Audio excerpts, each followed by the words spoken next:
നമസ്കാരം. ഞാൻ വൈദ്യർ സെൽവരാജ് മൂപ്പനാരാണ്. നമ്മൾ വീഡിയോ സ്ഥിരം കാണുന്നവർക്ക് വളരെ നന്ദി. ഇനിയും ഒന്ന് ഷെയർ ചെയ്ത് കൊടുത്താൽ കുറച്ചുകൂടെ കൂടുതൽ നന്ദി. എന്ന് പറഞ്ഞാൽ ഈ ചെറിയ വിഷയമാണെങ്കിലും മറ്റുള്ളവർക്ക് നല്ല ഉപകാരം ഗുണമുണ്ടാവും. നമ്മൾ പറയുന്നതൊക്കെ ശരിക്കും എന്താ പറയുന്നത്, നിങ്ങൾക്ക് ഗുണപ്രദമായ മരുന്നുകൾ മാത്രമാണ് ഞാൻ തരുന്നത്. സാധാരണ ഈ എന്താ പറയുന്നത് ഗ്രന്ഥത്തിലുള്ളതല്ല. ഞങ്ങൾ പഠിച്ച് വെച്ച് ഞങ്ങൾ എന്താണ് മരുന്ന് ചികിത്സയ്ക്ക് എടുക്കുന്നത്, അത് ആ മരുന്നിനെ ഒറ്റമൂലി മരുന്ന് മാത്രമേ ഞാൻ പറഞ്ഞു തരുന്നുള്ളൂ. കൂട്ടുമരുന്ന് നിങ്ങൾക്ക് ചേർക്കാറില്ല. കൂട്ടുമരുന്നൊക്കെ ചേർക്കണമെന്ന് വെച്ചാൽ നമ്മൾ ഈ പറഞ്ഞ കണക്കിന് ഒരുപാട് മരുന്നുകൾ, അത് ഒരുപാട് പക്വങ്ങളുണ്ട്. പാകം ചെയ്യുന്നതൊക്കെ ഒരുപാട് പാടുണ്ട്. അത് നിങ്ങൾക്ക് ചെയ്യാൻ പറ്റാത്തതുകൊണ്ട് ഈ കൂട്ടുമരുന്ന് അങ്ങനെ ചെയ്യുന്നതെന്ന് പറഞ്ഞാൽ ഈ എത്ര മാറാത്ത അസുഖങ്ങളും മാറും. ആ രീതിയിലുള്ള മരുന്നുകളൊക്കെ ഉണ്ട്. ഇപ്പം നമ്മൾ തന്നെ ഇപ്പം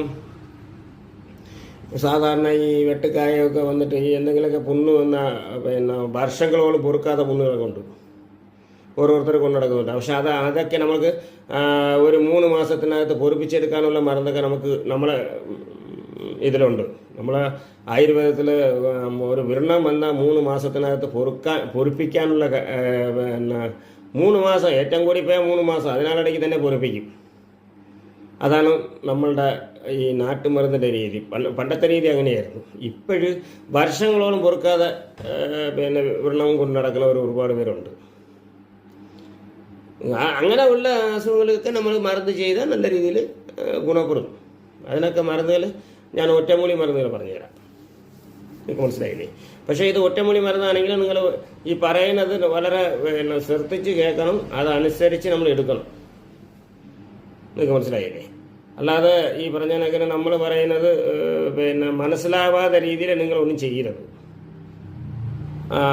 നല്ല രീതിയിൽ മനസ്സിലാക്കിയതിന് ശേഷം നമ്മൾ ഒരു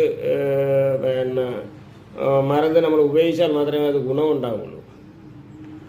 അല്ലാതെ എന്തെങ്കിലും ഒരു ഉദ്ദേശം കണക്ക് മരുന്ന് മാത്രം നിങ്ങൾ യൂസ് ചെയ്യാൻ പാടില്ല. കാരണം എന്ന് വെച്ചാൽ അത് നല്ലത് എത്ര ഗുണം ചെയ്യുമോ അതനുസരിച്ച് ദോഷവും ചെയ്യും. ഈ മരുന്ന് ഐറ്റങ്ങൾ അങ്ങനെ ഒരു പ്രത്യേകത ഉണ്ട്. എന്ന് പറഞ്ഞാൽ നമ്മൾ പാചകത്തിൽ ഉപ്പ് ചേർക്കും കണക്കാണ്.